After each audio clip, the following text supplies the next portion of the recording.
hey ho, and y'all say, and y'all, no, I say hey ho, and y'all say mental health plan has got to go. Hey ho, that mental health plan has got to go. Hey ho, that mental health plan has got to go. Hey ho, that mental health plan has got to go. Hey ho, that mental health plan has got to go. Hey ho, that mental health plan has got to go. Great job! Good job, you so cool. So here's an old one with Louis, right? What do we want? Community care. When do we want it? Now. What do we want? Community care. When do we want it? Now. What do we want? Community care. When do we want it? Now. Edwin, I think they can handle the next part. It's a little tricky, but I think you'll like it. Right, got it. Let's get along, right? So the next part to that chant, you know how it's usually like, and if we don't get it, we'll shut it down? Well, we're going to do a twist. If we get coercion, shut it down. If we get coercion, shut it down. If we get coercion, Shut it down. if we get coercion, Shut it down. Governor Hochul can't hear you. Come on, guys. All right, so let's get really loud. Let's get really loud. What do we want? Community care. No. The building's right here. Ain't nobody in this building can hear you. One. What do we want? Community care. When do we want it? Now. What do we want? Community care. When do we want it? Now. What do we want? Community care. When do we want it? Now. If we don't get it, Shut it down. and if we get coercion, Shut it down. if we get coercion, Shut it down. if we get coercion, Shut it down. Awesome! I think you guys got your blood raised. You're starting to get warm, right? Maybe Hochul hears us. At least the internal staff hears us. Someone hears us. I hear you. I see you all. Thank you so much for being here today. So, I'm going to kick it off with two awesome speakers. By the way, my speaker list doesn't know when they're coming, so it's like a surprise for everyone. Right? Harvey Rosenthal and Lindsay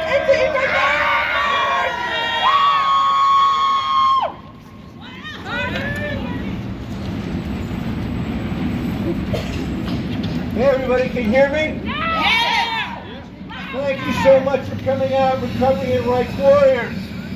We're freedom fighters today, right? Yeah. All right. So, I'm Harvey Rosenthal. I'm a person in long-term mental health recovery. I'm with NIAPRS, the Associated Psych Rehab Services. You see some of our signs. We were here last week over at City Hall, and we denounced the mayor's plan to take us backwards to coercion, the use of police to lock people up in hospitals. Yeah.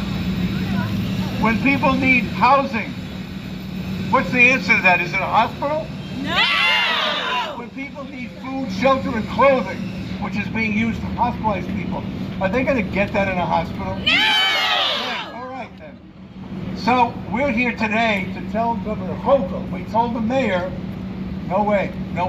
But we're here to see Governor Hochul. And Governor Hochul has done some good things this year. She's put some money into housing. She's put some money into the workforce. But she also has opened up wards at Manhattan Psych. That's a step backwards. We cannot go back to the days of institutions. Hell no. We cannot go back to where police, who should be helping people, not police, but peers, not police. Peers, not police. Peers, not police. Fear's not police. Fear's not police. Fear's not police. So last week we talked about, many of you chanted, we need more resources. You know who's really got the money? Governor Hochul. She got the money. His budget is coming out very shortly. Now I will tell you, much as we hate Kendra's law, when it came out, the governor then put up $125 million for supported housing and for ACT teams.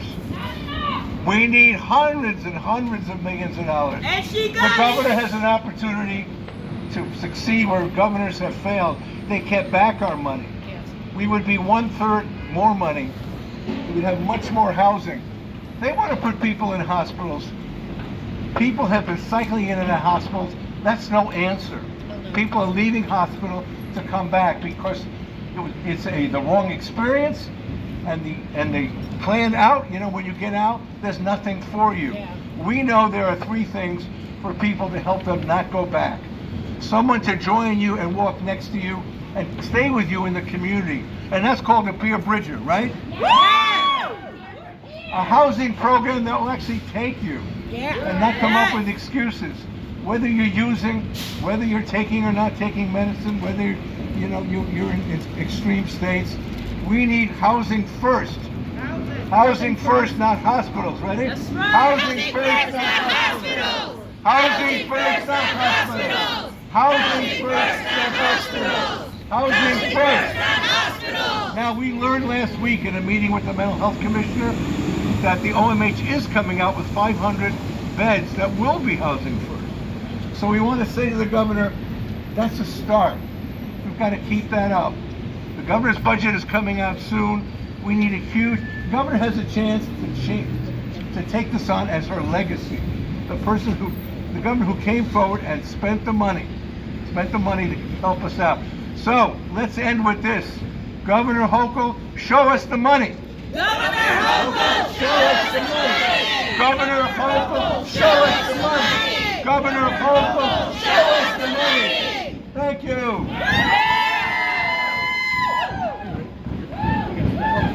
Here's Luke Zucchini, our new policy director at Niagara's. Make him welcome. Give it to him, Luke. How y'all doing today? So I just want to say how important it is to note how many different kinds of people are here with us today. We're talking about peers, family members, providers, lawyers, activists for criminal justice reform, disability rights. That is huge. And that is because we all know what needs to happen in this city and the state. Yes. We know that community resources are needed. We know that community mental health works.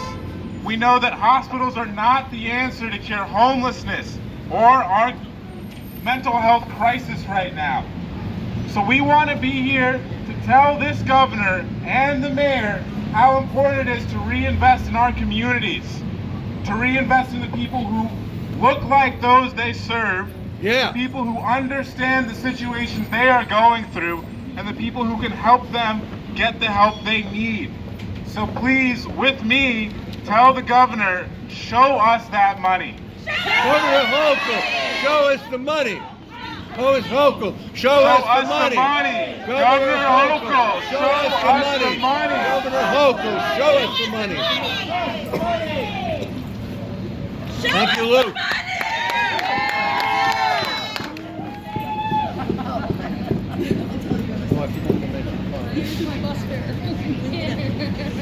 Ruth? Give it up for the helpers! Woo!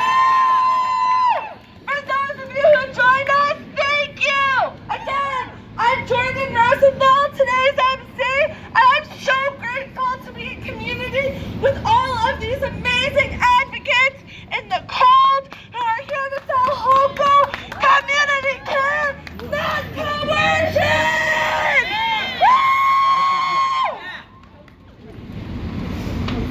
Gotta pull up my notes. Next up, where's Victor? You want to go next? Let's go. It's Victor! Woo! Victor, he'll tell you about himself, but is a member of Freedom Agenda. Give it up for Freedom Agenda! Do you want this? Yeah. Yes. I gotta make sure I didn't heard. I did. I could do the. Good morning, everyone. Yeah. You hear me? Yeah.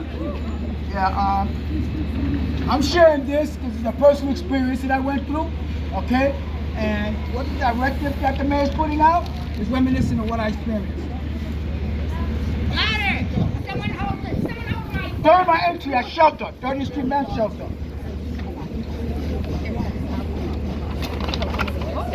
You can give him the little mic. We got it.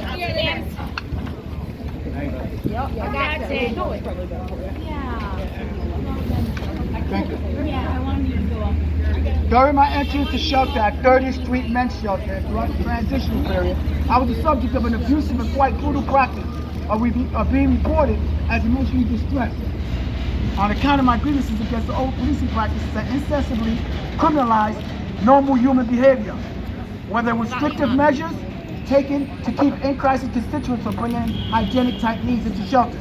My opposition was met with aggressive, overly oppressive uses of force in an effort to silence my voice and reform activities. The practice used subjected me to forced involuntary psychiatric treatment and held against my will under the guise of legitimacy. 5 out of those 9 forced involuntary psychiatric treatment, I was the subject of forced medication, which today is the cause of my PTSD. It is with the mayor's directive seeking to enforce a practice that is reminiscent of my forced experience that I'm here to speak against such a brutal criminalizing approach to the unsuspecting, mentally challenged community. Yes. Having heard to the mayor's intention, I am presently experiencing anxiety and fear that such a move will result in escalating the mayor's confrontational approach toward the mentally challenged that may result in serious injury or death. Shame on the mayor! I have been strong advocate against the NYPD as first responders, and with the mayor's directive, it is only lighting a match to a highly volatile possibility that only comes from the lack of qualified professionals in the field to address the concern. NYPD should not be a front line to a public health concern, and treatment is a primary directive necessary that is demanded by a fair and just community, not the criminalization of people suffering from trauma or sick and suffering from a host of concerns that only can be blamed on the lack of resources to treat people with emotional concerns in a positive, safe haven for us, which I myself received from the Center for Urban Community Services, IMT, a program started 7 years ago in which I was one of the first clients to receive a compassionate and caring service. No to the mayor's directive, and yes to the expansion of intense mobile treatment with qualified professionals and peers. That's my statement to the mayor and Governor Hochul. We need treatment, not handcuffs to our psychological trauma. Amen. Thank you. Let's hear it for Victor! Thank you.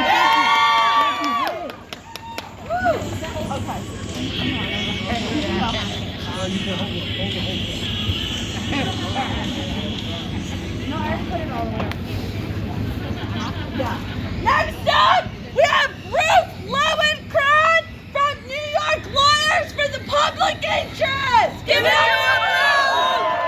Give it to him, Ruth! Thank you, Skip! Yes! Yes! How about a shout out to Carla also? Carla Rabinowitz. Yes! Woo! She's our founder of this action, and I want to click this. Okay. Press this? Yeah. Now can you hear me? Yeah! All right. So what do I got to say? I'm turning around and I'm talking to my buddy. That's right! Hogo! I'm talking to you. You're listening, right? We're the same age. We went to college at the same time. And I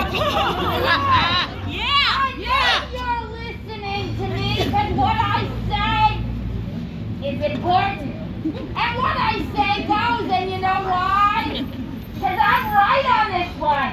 That's right. People are right on this one. Right! What are you saying? Treatment now! Treatment now! Treatment now!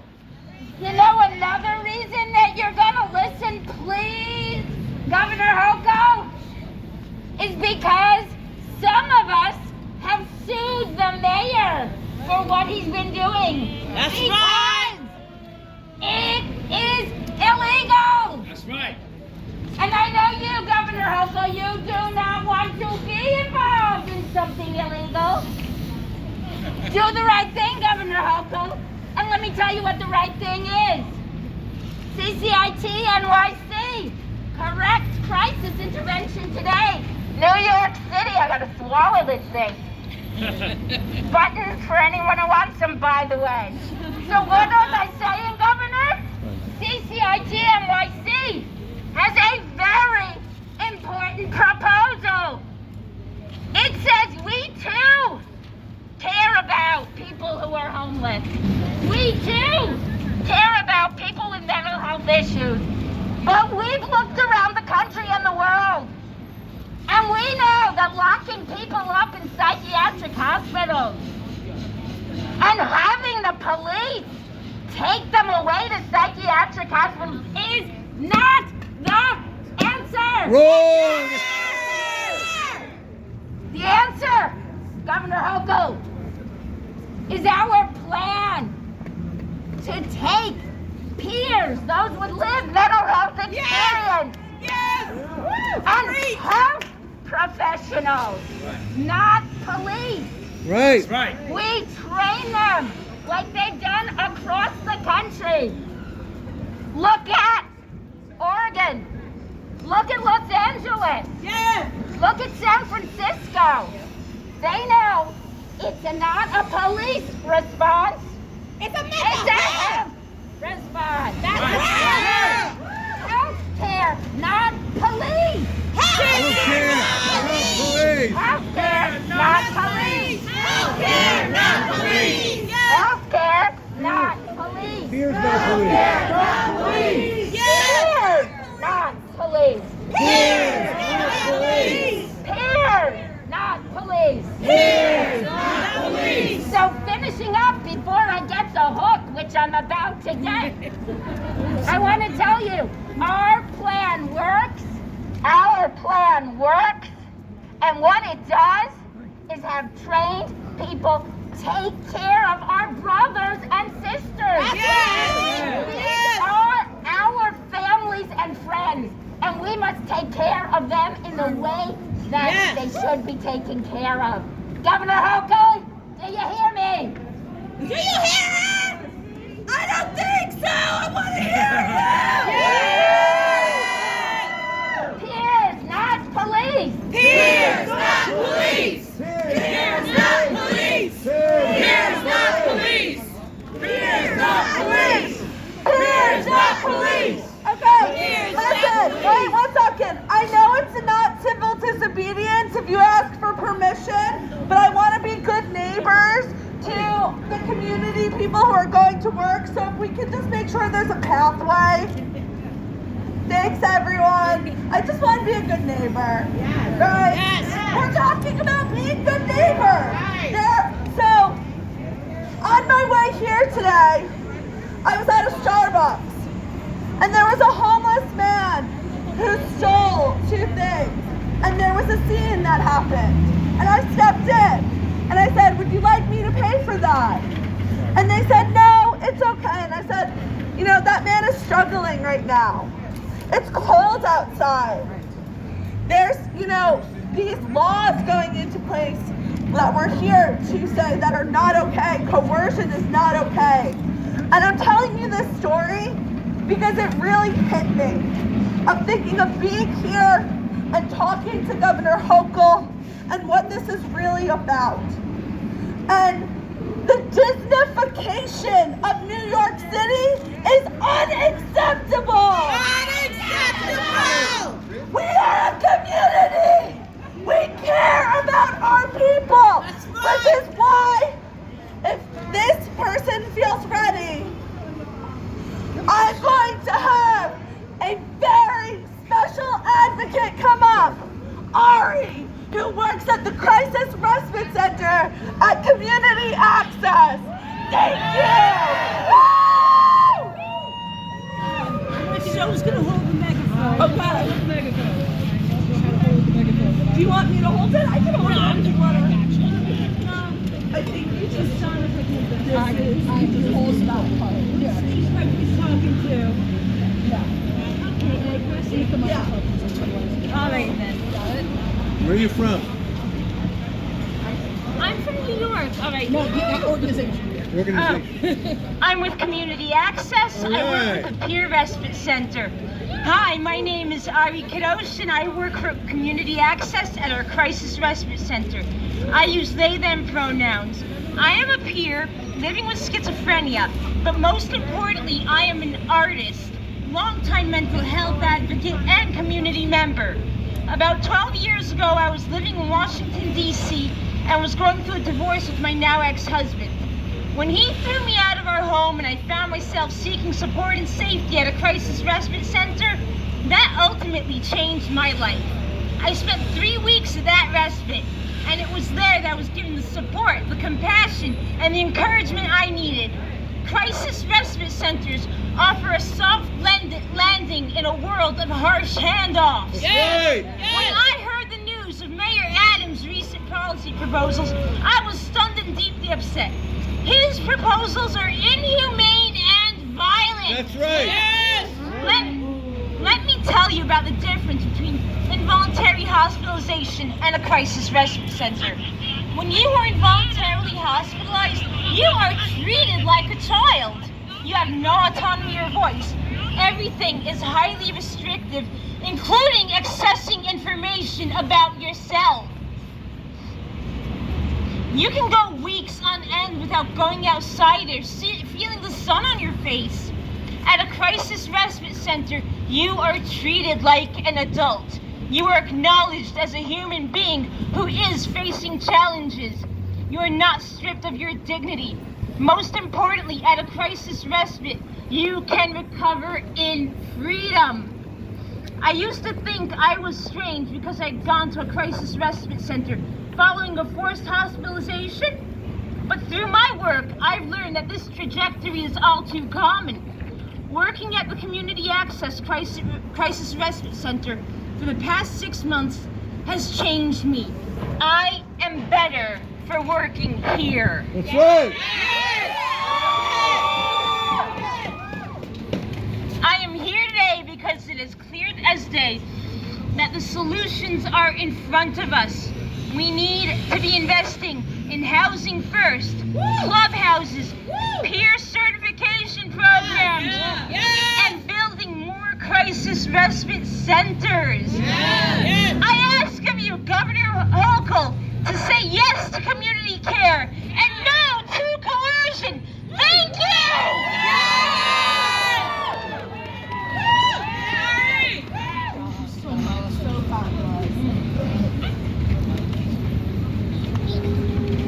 Thank you, Ari!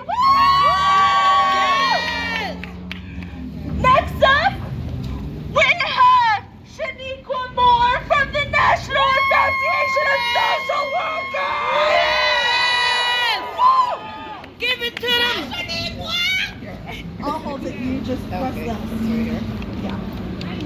Can you hear me? Yeah. Good morning, everybody. Good morning. We are out here today because this is an ethical crisis. The fact that we are gathering here right now shows that we are in a time where human rights are being violated. Yes. Human rights are being violated. So it gives me honor and privilege to represent the National Association of Social Workers, New York City chapter, where we represent over 25,000 social workers in New York City. Simply put, Mayor Eric Adams' 11-point legislative agenda, it shows that we are in a crisis inside of a crisis. That's We right. cannot force or coerce mentally ill individuals into care. It is traumatizing, it is against their human rights, and it is not ethical. So we're standing here because we are making a stand, and we're telling the governor and the mayor, no, we know what our communities need best. We understand that this agenda is going to target Black individuals who are persistently the ones that are being targeted with these types of approaches. Yes. It is an attack on racial justice and social justice. So when we're speaking about care, it must be done with ethics at the forefront, with equity, with social justice, and with racial justice. This does not do that. That's right. This doesn't do that. So I want you to repeat after me. Racial justice. Racial justice. Racial equity. Racial equity. Social justice. Social justice. That is the type of care that our community needs and our mental health individuals deserve. They deserve autonomy. They deserve to be human. And what this agenda does is it strips them from their humanity. We will not allow that. Not on our watch. Not on our watch. Repeat after me. Not on our watch. Not on our watch. Not on our watch. Not on our watch. So we are calling on Mayor Adams. We are calling on Governor. We are calling on to take a step back and to include the professionals who should be at the table when these plans are being developed. We are the experts. Peers are the experts. Those with the lived experiences. Mental health experts and clinicians are the only ones that should be at the table making these decisions. So we are demanding our place at the table so that we ensure that the right care is happening for our community. So I want to thank you all. Make some noise because you are doing great work standing here, advocating for our community members. We will not allow it to happen. Not on our watch. One more time. Not on our watch. Thank you all. Jordan. Next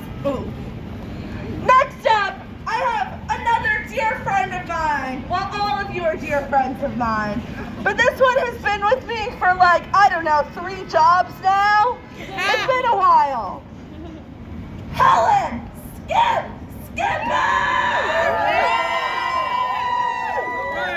But I gotta do this? Yeah, you just hold. Good morning, family. Good morning. I didn't hear you. I said good morning. Good morning! I am up here. Did y'all hear me? I am up here. You're what? I am Skip. I am the executive director of the New York City Justice Peer Initiative. Our Justice Peer is someone who uses the evidence-based practice of peer support and moves it into the criminal justice system. Not only am I the executive director, I am someone with lived experience. That's right. I spent 20 years in the intersectionality of behavioral health and criminal justice. I went to jail homeless, suffering from an unchecked mental illness and drug addiction. And every time I went in, I left the same way. I needed community care. Not coercion! I needed a peer like myself. Not police! If I had a peer like me, I don't know, I might be something mundane like a doctor, a lawyer, or something. You know. But at the end of the day, hey, Hoko! Hey, Hoko! Hey, Hoko! Hoko! We need housing. We need peer support. We need community care. When you involuntarily confine someone, you are perpetuating harm. And let me put on my academic hat for a minute. That's right. We need trauma-informed responses. We need to move away from the institutional and structural racism that has plagued our black and brown community. Yes. We need somebody to look at us and see us as a part of humanity. But when you beat me down and force me into care, and when you take away my voice and choice, you telling me I'm not part of humanity. I'm not going for it. Not today, not ever. I'm out here fighting for that. We all out here in this cold. That's right. Mayor Adams, what are you doing? Mr. Black Man. He hanging out. What are you doing? I'm gonna end with that because I know there's a lot more speakers. But you know what? Those with us with lived experiences, we are the subject matter experts. I am no longer begging for a seat at the table. I am the table. Come sit with me. Thank you.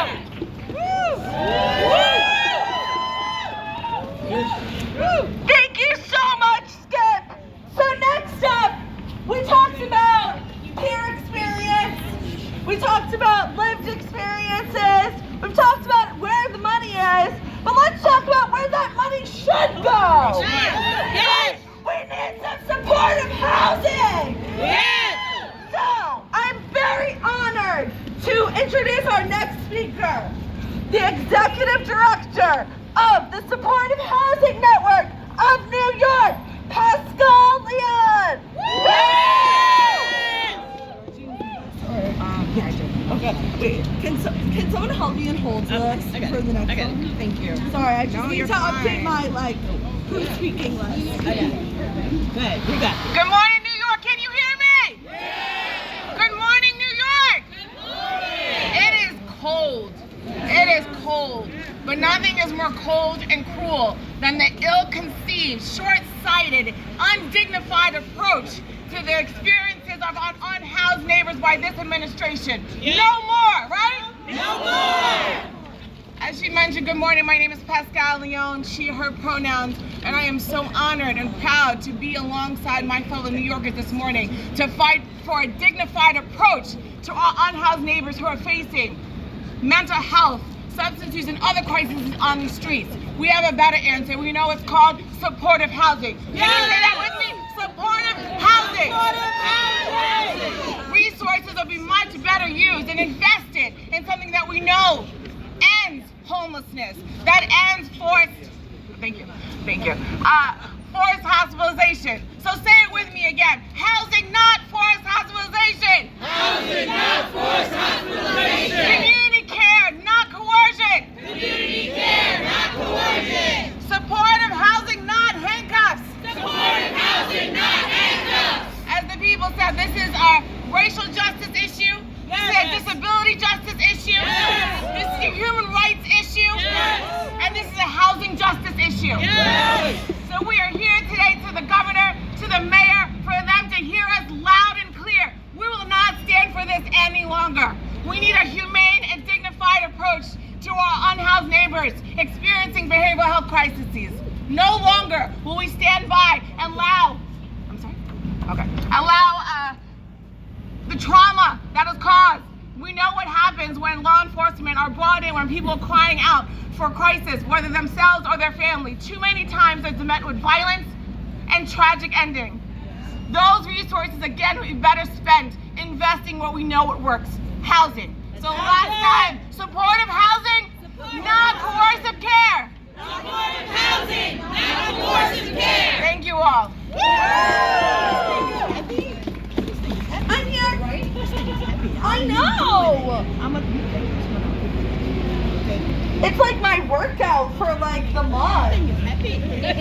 Who needs weights when you have a megaphone, right?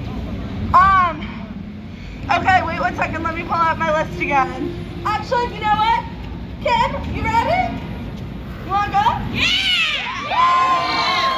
Next up, we have the fabulous, the talented, the fierce Kimberly Blair of NAMI NYC!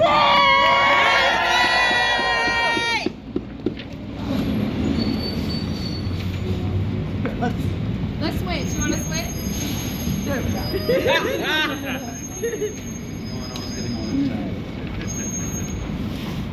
It's a wonderful day this morning to wake up as an abolitionist. Can I say hello, Governor Hochul? My name is Kimberly Blair, and I'm the Director of Public Policy and Advocacy for the National Alliance on Mental Illness of New York City. But more importantly, I'm 1 in 5 New Yorkers living with a mental illness. Yes, talk about it.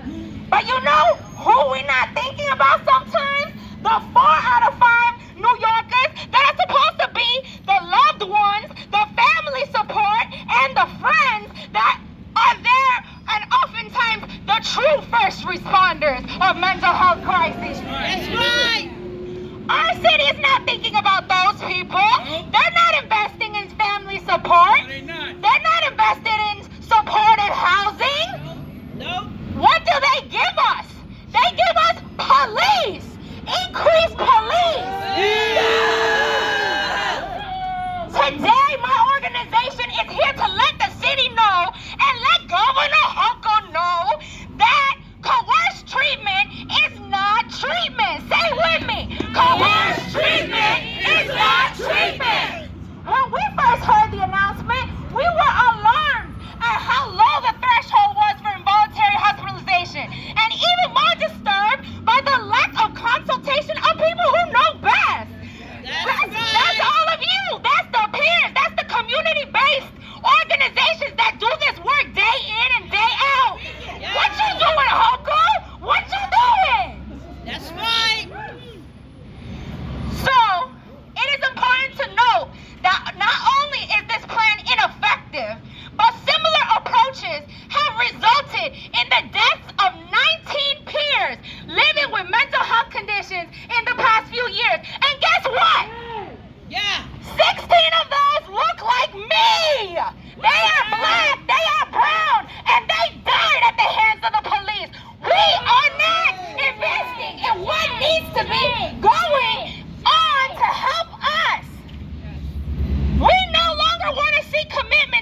I gotta give you some evidence-based practices, you know.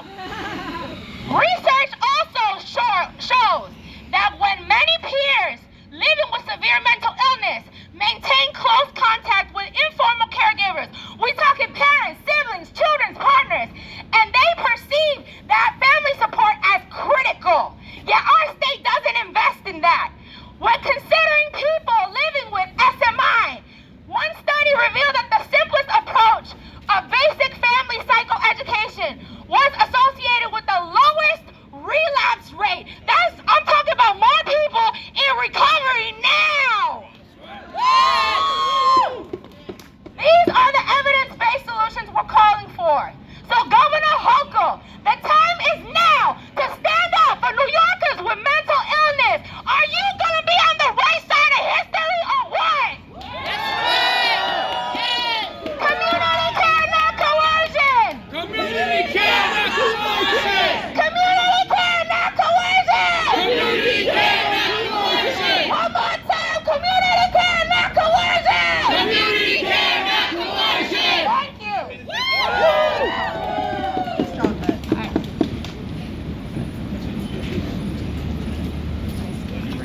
Yes, that's what I'm doing now.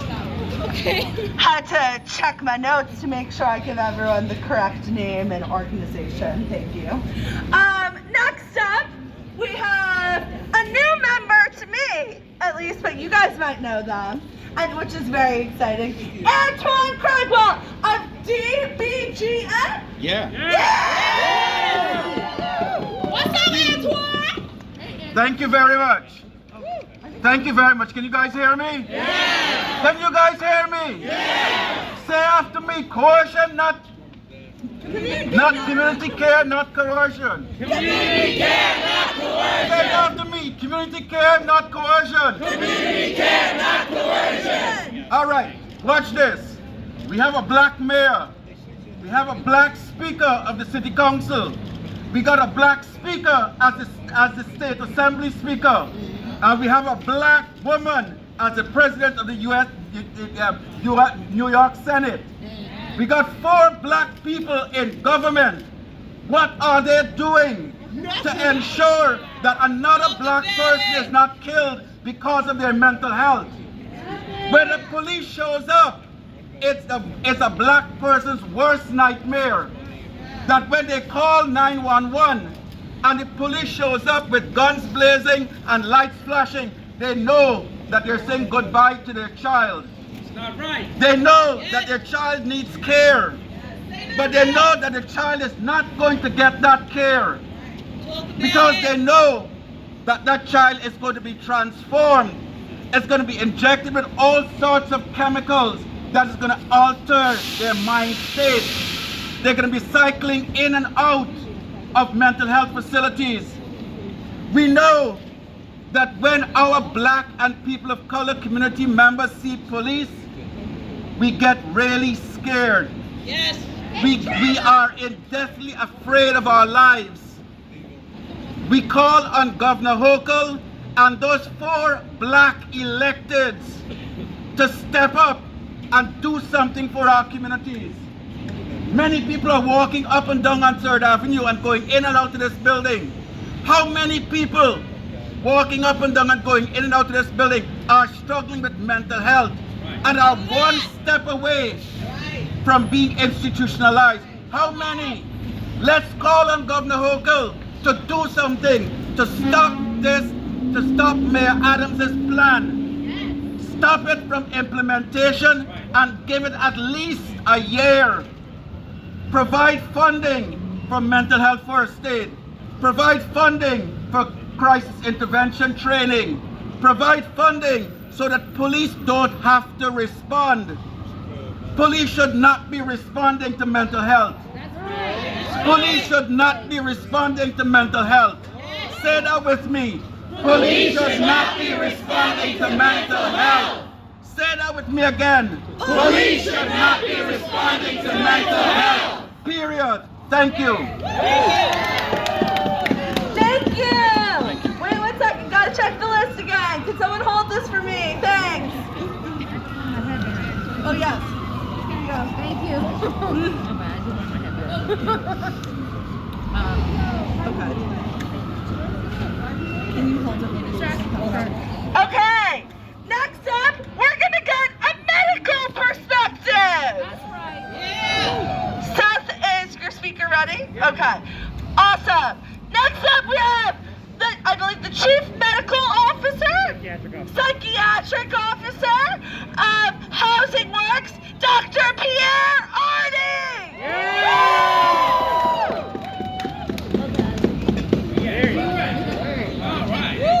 He's coming all the way from Housing Works site in Brooklyn right now.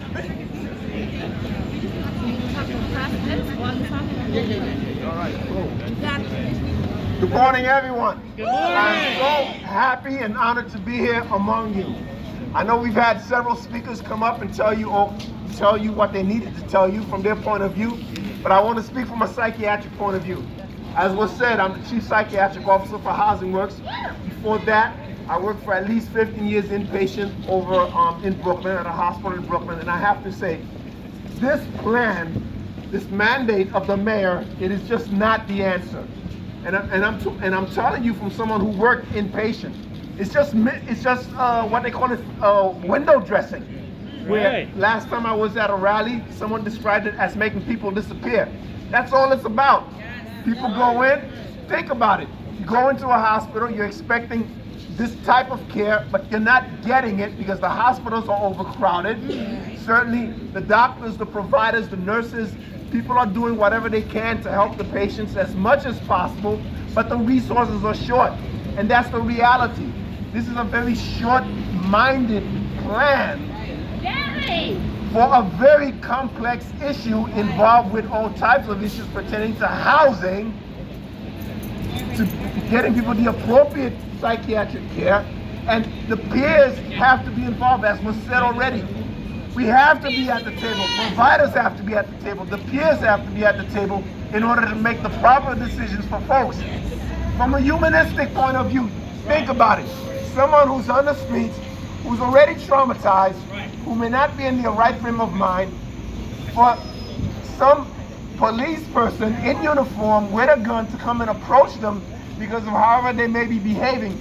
Don't you think that would be traumatizing the person even more? Don't you think that would be hurting the individual even more so? And then what happens? As we know from history, that can lead to bad outcomes. People dying. So the appropriate persons to even approach somebody who is in a crisis situation is what? Someone who is an expert in dealing with that. Someone who is a peer, someone who's had lived experience. So this is really not the way to go.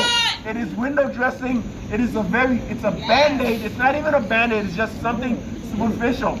It is just smoke and mirrors. So we are here just to speak the truth about a serious situation that requires complex responses, complex answers. This is just window dressing. So it's good to be out here, even in this freezing cold, to make our voices heard so that we can hopefully, by the grace of God, make a difference. All right? It's good to see everyone here. Thank you. Thank you. So next up, we have another person who is not new to this work, but is new to me and some of us, which I'm really excited to bring them into our fold. Micah from Crown Heights Care Collective! Let's go, Brooklyn! Hey, everybody. It's hard not to get emotional about what's happening. This is the update of what we're dealing with under an Eric Adams administration right now. So many of us have marched for, and with lived experience and all of that not included, many of us have been marching since the George Floyd movement for years now, on the streets, marching against police brutality and against another hashtag. What we have now is a cop for a mayor. Eric Adams is a cop, and he was a bad cop when he was a cop. We have a cop for a mayor. We have $11 billion in increased funding for police, and millions, hundreds of millions in decrease in actual resources for our community in a post-pandemic era. We're still in the middle of a pandemic. Over 250,000 New Yorkers have still not paid rent since the beginning of the pandemic. The eviction moratorium is over. We have 14 cops at stations sometimes to criminalize fare evaders. We jumped a fare once, and we're surrounded by 14 police officers who chased us out of a station like an army. We are dealing with the largest gang in New York, and they just got $11 billion. The largest gang in the country just got an $11 billion increase in funding. The head of the police is rolling back important things that were made in order, that were put in place to put police accountable for their brutality against New Yorkers.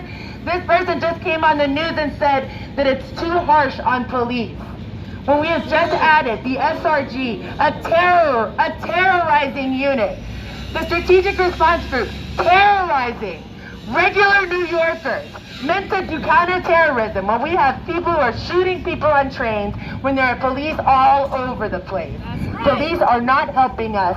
Police are not helping us. Police are not helping us. Our community is what helps us. I'm from the Crown Heights Care Collective. We started this year because Eric Adams started doing sweeps in Crown Heights. 2 names. Sahid Vasil. Say his name. Sahid Vasil. Sahid Vasil! Eugene Pierre. Eugene Pierre! Sahid Vasil. Sahid Vasil! Eugene Pierre. Eugene Pierre! These are 2 people who were in the middle of mental health crisis in Crown Heights that were murdered by police. Police should not be called for mental health crisis. We need funding for resources. That funding has been taken by this administration. I'm angry. Yes! I no longer want to stand out here in front of this fucking person's office. I want to occupy it. I want us to stop standing in front of offices, and I want us to start standing inside of them until we get what we want. Thank you for having me. And fuck the NYPD. I know that's right. Thanks for that. Woo! I gotta. Hey! How? This mental health plan's got to go! Hey!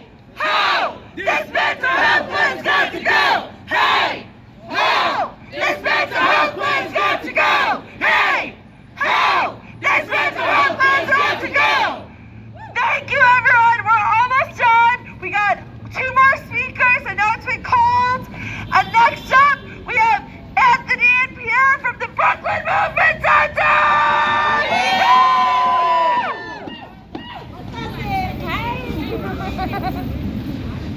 Good morning! Good morning! I hope y'all forgive me. I gotta read. So my name is Antonine Pierre, and I'm the executive director of the Brooklyn Movement Center. I have so much love to the Crown Heights Care Collective. We have worked with the family of Sahid Vasil, who was killed by SRG. We don't need him. And I want to say that Governor Hochul's support for Mayor Adams' new forced treatment policy is dangerous to New Yorkers. Right. We know they're best friends now. We know that they don't see us in their new New York. Yep. The governor and the mayor want to make New York City safer by institutionalizing people on the street who are in crisis. But who does this actually make the city safer for? Not us!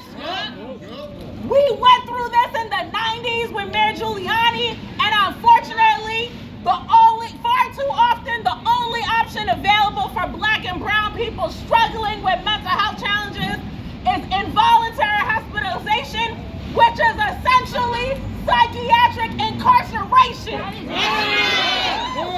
Police officers ain't it. They don't have the resources. Can I say it again? The cops ain't got the range. Instead of relying on police officers to be mental health experts, we should consider alternative approaches that prioritize the involvement of trained professionals and peer support. This is where we bring in compassion. This is where we bring in effectiveness and actually bringing people the care you need before, during, and after crisis. We're here urging the governor, can you hear us? To prioritize the development and expansion of community health resources in this year's budget, not policing. This includes working with communities to provide peer support, counseling, therapy, support groups, and to ensure that we all have the access to the support that we all need to thrive. That's right. Thank you, and listen up!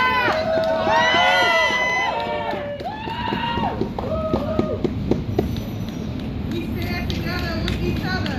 Yeah. Right. Can I get some noise?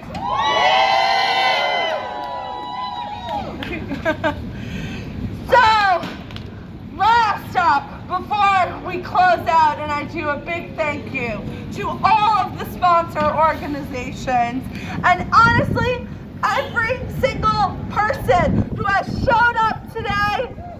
I appreciate you, I see you, and I thank you. To close us out, we have the one, the only, Dr. Victoria Phillips. Oh, and she's a minister, Dr. Victoria Phillips. I'm not worthy! I'm not worthy! Dr. V! Give it to him, Dr. V! Yeah.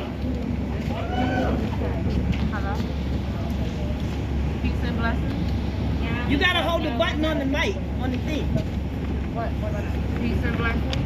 Yeah. Peace and blessings, everyone. No. No, it's good. It's here. Peace and blessings. Peace and blessings, everyone. Can you peace and blessings? Peace and blessings, Dr. V. Peace and blessings, everyone. Peace and blessings. Here, take this. We are Peace and blessings, everyone. Peace and blessings. Let me hear treatment, not jail. Treatment, not jail. Treatment, not jail. Treatment, not jail. We are gathered out here in the cold. A lot of y'all was complaining. I had too. But you know what happens when people die in our community?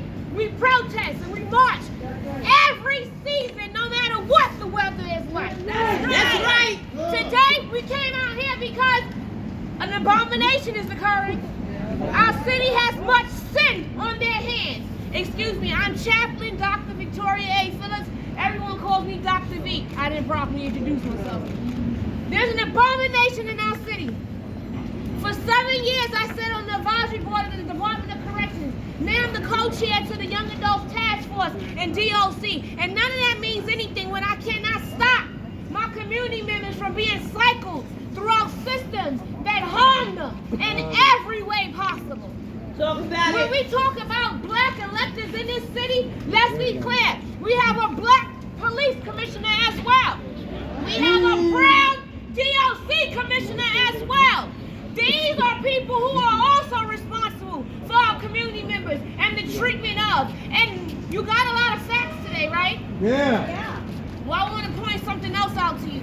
Out of the last 5 years, for those who we know that have died by the hands of NYPD with a mental health concern, most of the time, the first officer to discharge their gun was not even trained in mental health. That's right. That ain't right. So when we say we hold the governor, who is the boss of our mayor, Eric Adams, accountable, damn it, that's what we mean. Hold her accountable. Treatment, not jail. Treatment, not jail. Let me tell you something else that goes on behind the walls. Now, I used to do nursing.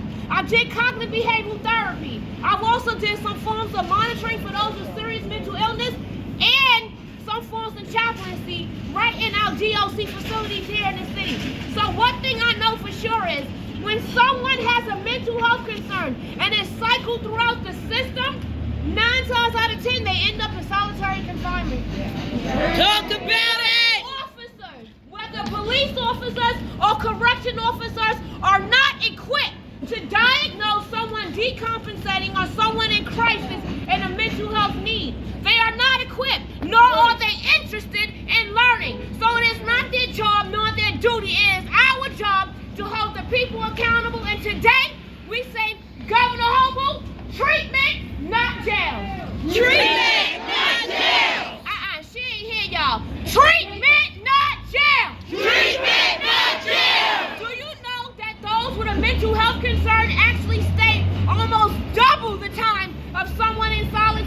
with no mental health concerns? And let me be very clear. Everyone introduced to the criminal legal system walks away diagnosed with something. Talk about it. Talk about it. We all have trauma, but we traumatize, we re-traumatize our most vulnerable in our communities. That's our youth, that's our children, that's our elderly, that's our women, that's our people with mental health concerns. And everyone I listed, all can be impacted. Now, I said something that was important. I like to throw titles around when I'm in rooms with white people who never respected people who look like me. So I like to say I'm Chaplain Dr. Victoria A. Phillips. But I also work for the Mental Health Project Urban Justice Center. Almost 8 years next month. That's right! That's right! In the middle of that, I myself had a TBI. I had emergency brain surgery. And after that, I was diagnosed with depression and anxiety. What is normal? Do I look normal? Talk about it. Sometimes I walk the streets, going over criminal cases in my head, muttering to myself. Does that give a police officer the right to stop me, detain me? No. But according to Eric Adams, a black man, a black mayor of this liberal city, it does. You know who has the power to stop him? Governor Hochul and we the people. Let me tell y'all something, because somebody said when police show up in black neighborhoods, black people get scared. That is true. But then people like me stand the hell up. I ain't never been scared of a bully with a badge. You know why? Because my mother and my father served this nation. My mother's buried in a military cemetery, and I learned my rights. And everyone standing out here needs to learn your rights and educate and organize. Because when people know what they're fighting for, know what they're standing on, they cannot be broken. We have a duty to fight for those who cannot speak up for themselves. It is our duty. We are on American soil. We are in front of the governor's office. And damn it, we need to hold her accountable in New York City and in Albany. When the last time you've been to Albany? I'm going. Tonight. I'm going. Everyone here should be linking up with an organizer that is working around a bill that directly impacts your community. And if there is none that directly impacts your community, you should be drafting one. We need money, but it is not the time to be begging the governor. We are out here in the cold to demand what we need for our community. I don't beg my oppressors for anything. It's our money and we want it now. Didn't I hear that? Yes! Treatment, not jail. Treatment, not jail. When police roll up in my community, we need to be educating them, not them telling me what's wrong with my community members. And let me be clear, I am tired of others who do not represent a melanin, black and brown folks making decisions for my community members. Right. It is not your place. Step back, open the door, and allow our voices forward. That's right. Dr. V. Now, I ain't gonna speak too long. I'm gonna give it back to Jordan. But I want y'all to say one more thing with me. Treatment, not jail. Treatment, not jail. And I want y'all to put that in your heart. Treatment, not jail. Treatment, not jail. One more time, because they say if you say something 21 times or practice something for 21 days, it becomes a habit. And I've made y'all say it 19 times. Treatment, not jail. Treatment, not jail. Now, when you see your electeds, and if you don't know them, but you better go home today and look them up. Google is your friend. When you see your electeds, what are you going to say to them? Treatment, not jail. Peace and blessings. Thank you! So, before you leave, I'm going to just say some specific thank yous. I'm sorry if I miss anyone. I'm really sorry. And then I want to take a group shot, and we're all going to bum rush this side to get a good shot, okay? So first off, I want to thank the CCIT Steering Committee. And then the rest are in alphabetical order. Brooklyn Movement Center! Community Access! Crown Heights Care Collective! 504 Democratic Democratic Club! Freedom Agenda! Housing Works! The National Alliance! Sorry, I'm losing my voice. The National... Not me! Nyappers! New York City Justice Peer Initiative! Nilfi! Shitty! Mental Health Projects and Urban Justice Center, and everyone else! Let's hear it for Jordan. Now let's get a shot!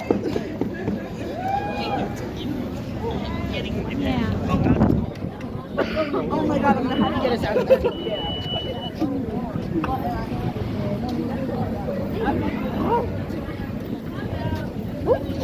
Sorry.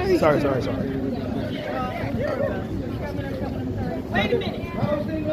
People in the front can kneel down or whatever. Oh, my knees is bad. Yeah, you can just lean on me. There you go.